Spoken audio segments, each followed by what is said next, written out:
Bonjour à tous, aujourd'hui dans Science Click, entropie et flèche du temps. Observons les deux images suivantes. La première représente une structure précise, une pomme. La deuxième ne présente aucune structure, elle est homogène.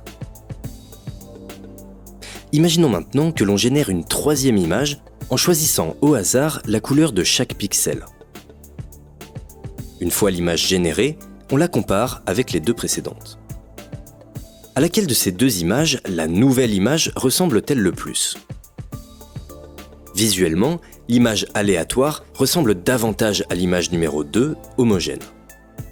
Toutes deux ne présentent aucune structure particulière, contrairement à la pomme. Si l'on continue de générer de nouvelles images aléatoires, la plupart d'entre elles ressembleront davantage à l'image numéro 2. La probabilité de créer au hasard une image de pomme est très faible. En général, on obtiendra plutôt une image désordonnée, sans structure, et donc homogène.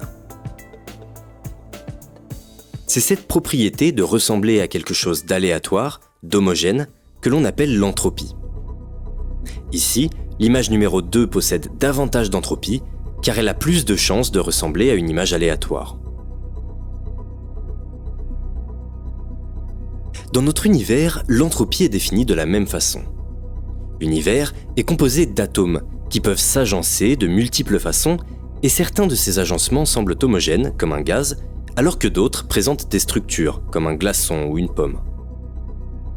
Si l'on imagine générer aléatoirement un nouvel agencement, en choisissant au hasard la position et la vitesse des atomes, on a davantage de chances de tomber sur un agencement homogène, qui ressemble à un gaz plutôt qu'à une pomme ou un glaçon.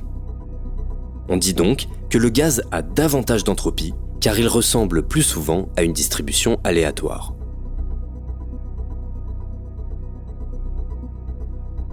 Plus précisément, l'entropie d'un objet est un nombre qui va compter parmi tous les agencements possibles, ceux qui ressemblent à notre objet. L'idée est qu'à notre échelle, le manque de précision de nos mesures et la très grande quantité d'atomes nous empêchent de différencier ces configurations les unes des autres. Bien qu'elles soient rigoureusement différentes à l'échelle microscopique, à notre échelle, elles semblent toutes identiques. Pour mieux comprendre, observons ces deux images. Lorsqu'on les regarde de très près, on distingue la couleur de chaque pixel et il est donc possible de les différencier l'une de l'autre. Mais si on les regarde maintenant de plus loin, les détails précis de chaque image ne sont plus visibles. Nous ne percevons que les formes et les couleurs, et les deux images semblent désormais identiques. Pour revenir à la physique, l'entropie du glaçon est donc plus faible que celle du gaz, car il existe beaucoup plus de configurations qui ressemblent au gaz plutôt qu'au glaçon. L'entropie mesure ainsi la marge de liberté que possèdent les atomes. Elle nous indique si notre objet nécessite une configuration précise ou alors s'il peut fluctuer à travers de nombreuses configurations tout en gardant la même apparence. Dans un système de faible entropie, comme un glaçon, les molécules d'eau n'ont pas beaucoup de liberté. Elles n'ont accès qu'à très peu de configurations précises et leur agitation est très faible, ce qui explique que le glaçon est froid. A l'inverse, dans un système d'entropie élevée, comme de la vapeur, les molécules sont beaucoup plus libres et peuvent fluctuer à travers de nombreuses configurations différentes. Elles sont très agitées, d'où la température élevée. Intuitivement, la notion d'entropie va donc permettre, entre autres, de caractériser les états de la matière, solide, liquide ou gaz. Lorsqu'on fait bouillir de l'eau par exemple, l'énergie qu'on lui apporte, la chaleur, va permettre d'augmenter son entropie, c'est-à-dire de délier les molécules qui la composent, leur donner un comportement plus aléatoire et désordonné, et ainsi passer sous une phase d'entropie plus élevée, la vapeur. La notion d'entropie est donc très utile en physique et en chimie, notamment pour caractériser les états de la matière. Mais comme on l'a vu avec l'exemple des images, la notion est beaucoup plus fondamentale et peut s'étendre à une multitude d'autres domaines. En mathématiques, l'entropie de Shannon mesure la quantité d'informations que contient un objet, par exemple un texte. Un texte répétitif contient peu d'informations, car il suffit d'indiquer la formule qui se répète pour le décrire entièrement.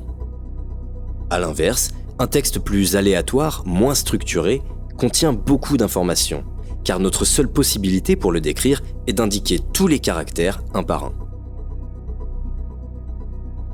En informatique, l'entropie algorithmique est assez similaire et mesure le temps que mettrait un ordinateur à générer l'objet qui nous intéresse.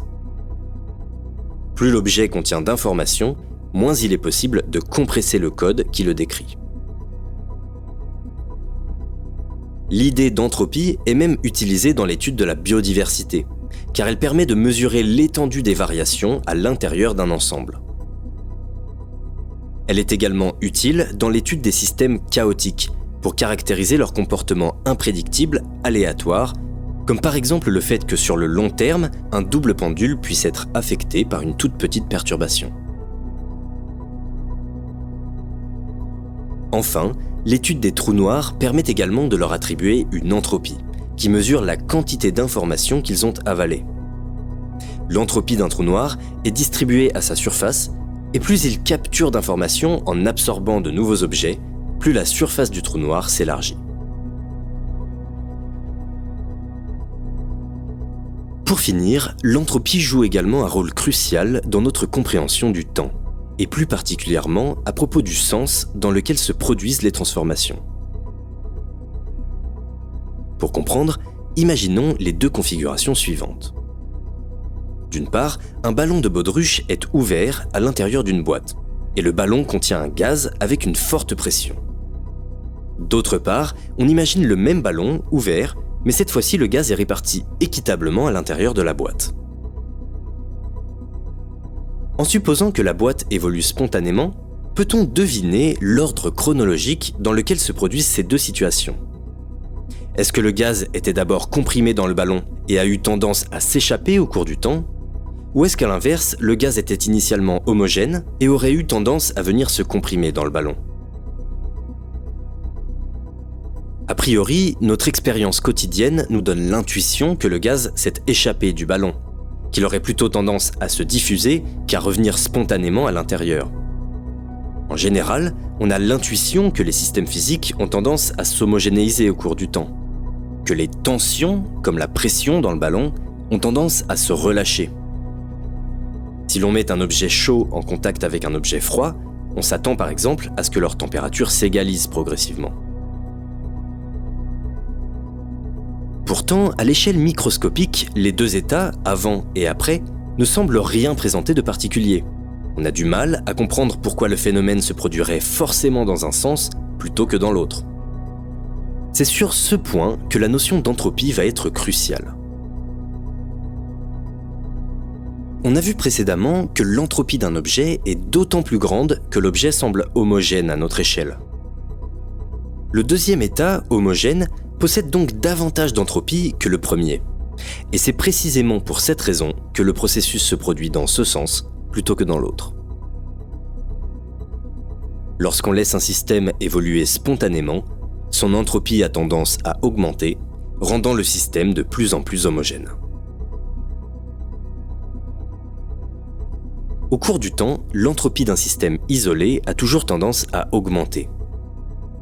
Mais derrière ce principe très fort se cache en réalité une explication simple, logique et intuitive. Pour la comprendre, reprenons notre analogie du début.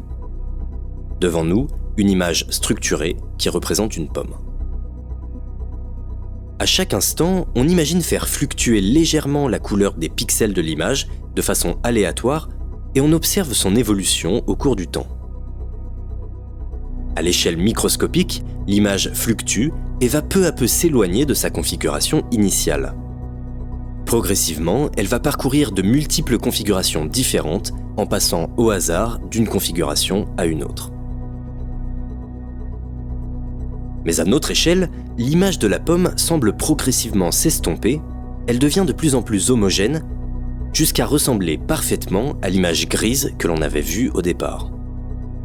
En fluctuant au hasard, petit à petit, l'image de la pomme est devenue de plus en plus aléatoire, et comme on l'a vu au début de la vidéo, une image dont les pixels sont aléatoires a une très forte probabilité d'être homogène. Dans notre univers, le phénomène est similaire, les atomes sont agités et leur répartition microscopique fluctue constamment, passant spontanément d'une configuration à une autre. Si l'on attend suffisamment longtemps, la structure de l'univers est donc de plus en plus aléatoire à l'échelle microscopique, et comme on l'a vu, une structure aléatoire a le plus souvent tendance à être homogène. Au fil des transformations, notre univers s'estompe peu à peu, et ses structures se fondent, tandis que son entropie globale ne cesse d'augmenter. L'entropie de l'univers mesure la progression de son homogénéisation au cours du temps.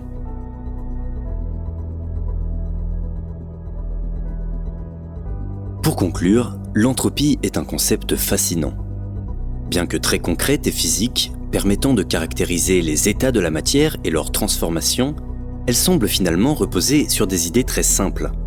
En particulier, l'entropie explique la flèche du temps, le sens dans lequel évolue l'univers, par une simple logique de probabilité. Fondamentalement, les atomes peuvent être répartis dans l'univers de plein de façons différentes. Mais de notre point de vue, certaines de ces configurations se ressemblent, et en particulier celles qui sont les plus homogènes. Comme il en existe davantage, en fluctuant peu à peu, l'univers va naturellement les adopter sur le long terme.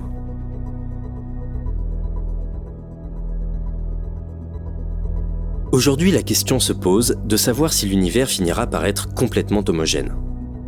En effet, on peut imaginer qu'en augmentant sans cesse, son entropie finisse par atteindre un maximum, que l'univers atteigne finalement un équilibre et que la notion de flèche du temps disparaisse, car seules les fluctuations microscopiques subsisteraient. Cela dit, l'univers est en expansion et les phénomènes de relativité générale liés à sa géométrie permettraient peut-être de s'opposer à ce scénario de mort thermique.